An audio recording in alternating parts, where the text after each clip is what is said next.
ithulunga aderin antingai lo te la khan la nge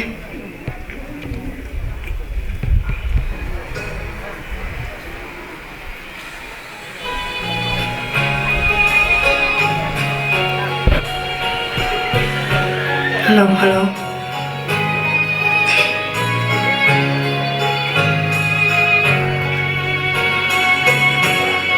Zordan luiral ramon Kathin ve hun suam Cha zunga ka chen ten min lo mua kung Zudin kapanena bia thu kalan anga Ithulunga hian derin antingai lo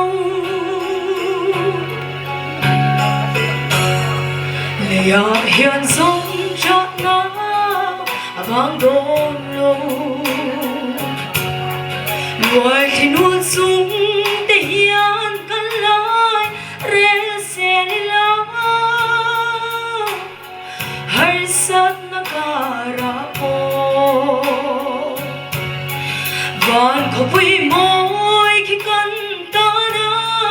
Buat say ani Zordan luiral ramon Kathin ve hun suan Chat sunga ka chen ten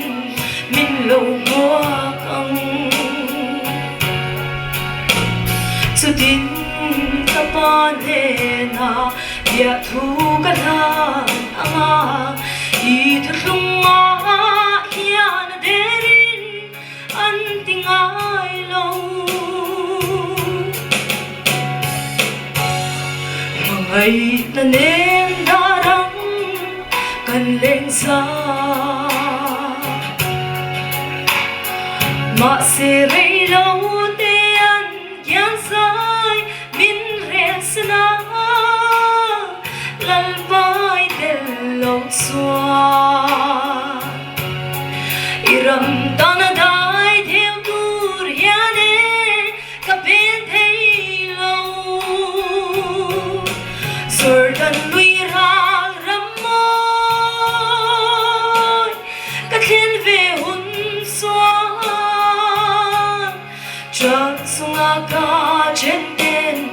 min lo mua kang Zudin kapanena bia thu kalan anga Ithulunga hian derin antingai lo Iram min tiam mangai na van kwan Him sai vor sain kan la leng ve anga Kadam to etin Katan cha le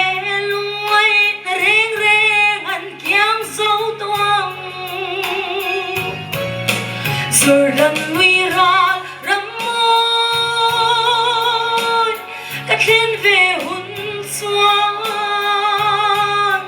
Chat sunga ka chen ten min lo mua kang Zudin kapanena bia thu kalan anga Ithulunga hian derin antingai lo